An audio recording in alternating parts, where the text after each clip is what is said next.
of YouTube. Today I'm going to be doing a hair tutorial on how to do a French braid, the regular way and the inverted way. Briefly first tell you how I'm doing this, some of the techniques, and then I'm going to do a demonstration and I'm just not going to talk and you're going to see how it's done. Basically what you're going to want to do is have probably day-old hair, meaning that you washed it the day prior, and you might want to put a little sea salt spray in it if your hair feels thin or it feels really soft, because you kind of want a lot of texture when you're doing this hairstyle. If not, if you don't want to use products, no problem, all okay. I've even done this on wet hair and then taken my hair out and then it looks really pretty wavy. In this tutorial, I'm going to be using a brush. I either use a brush like this one with the bristles wide like that, or I would use one that has the tight bristles, which gives more a flat effect, but this kind of gives more a easy peasy natural, and sometimes I like to use a comb for the sections to comb them out if they get tangled while I'm braiding. Now, that being said, I do French braids often without any hair brushes or combs at all. The last thing you're gonna need is a little hair thing. You will need this if you want your braid to stay. And now you can use a regular hairband, but I'm just using the clear one because I feel it doesn't become too bulky at the end of your hair, especially if you have fine hair like I do. You probably want to go something like this. But if you have really thick hair, if you're blessed with thick hair, then you probably could just get away with a regular hairband. Okay, let's go.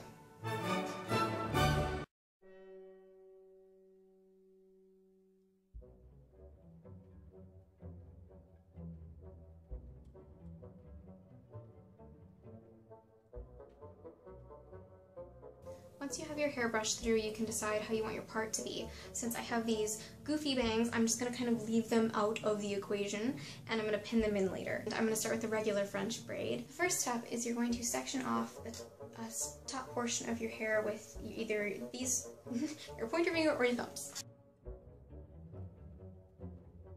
Then you want to make sure you separate the hair that you've sectioned off from the bottom hair so that things don't get all tangled up. This is a very important step that you want to do all the way through.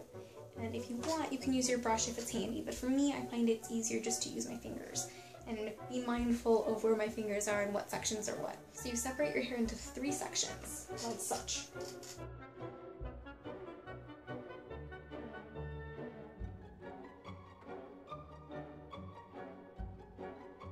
And then you begin to braid as if you were braiding normal braid. You go a couple times, and then you start adding sections, which I will show very slowly.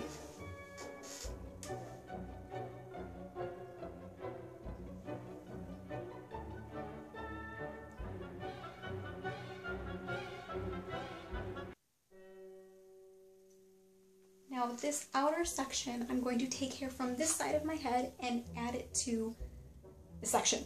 And then I'm going to take it and put it in the middle like I would if I were continuing the braid.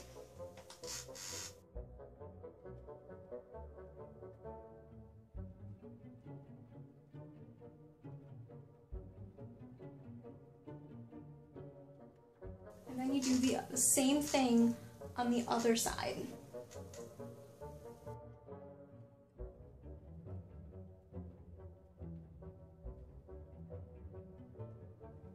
I kind of use my finger to hook it and then pull it toward the middle.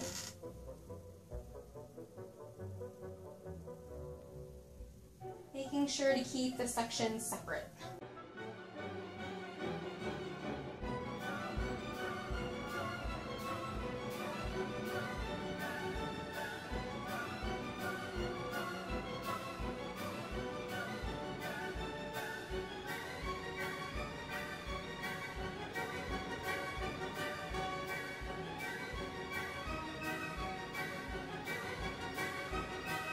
And once you reach the base of your head, you're going to just braid all the way down.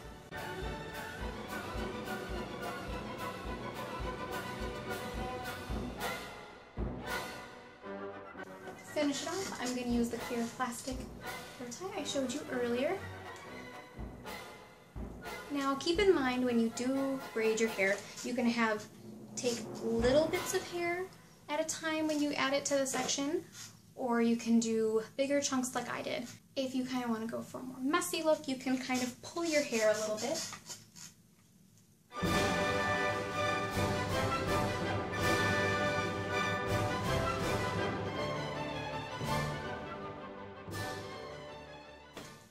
you can do whatever you want with your bangs.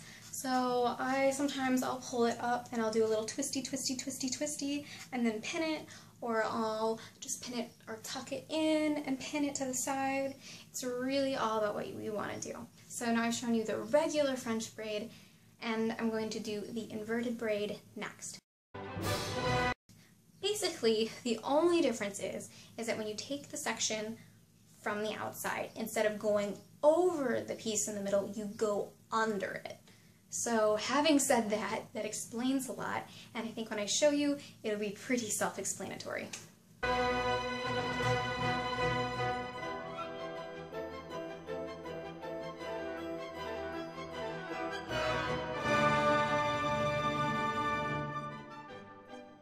I'd like to note that you can start as high up you want in your hair, or as far down as you want. That's another thing to notice. I like to start my inverted braids up high, so I thought I'd like to add that before I really get going. And I like to do the inverted braid with all of my hair pulled back.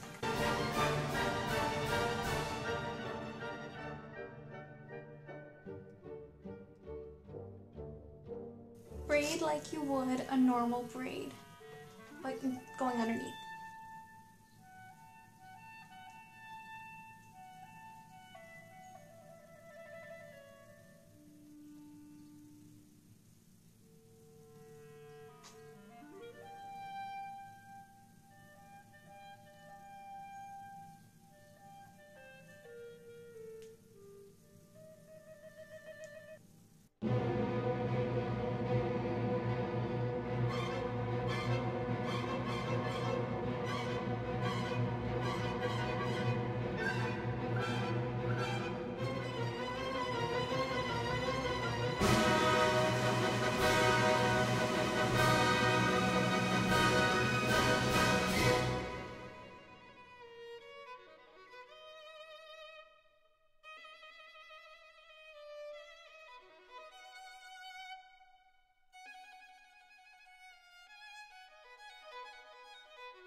When you get to the end, you add your little hair tie to secure it.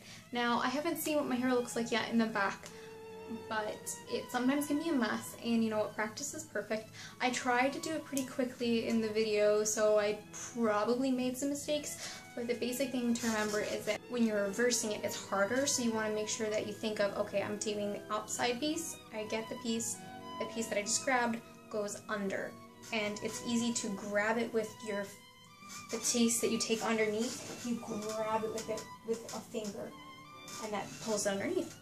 And like the other one, you can leave it like this, or you can kind of pull it out a little bit.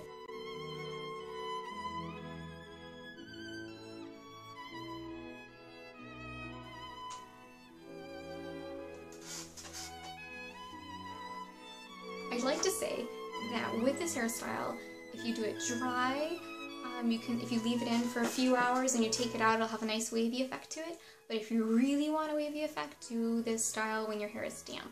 Now, tight braiding your hair when it's wet can be damaging if you braid it really tight.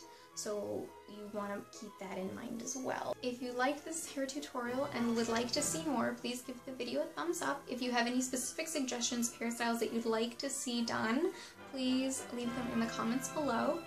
And please subscribe to my channel. I'd love that. It would make me so happy. Bye everybody!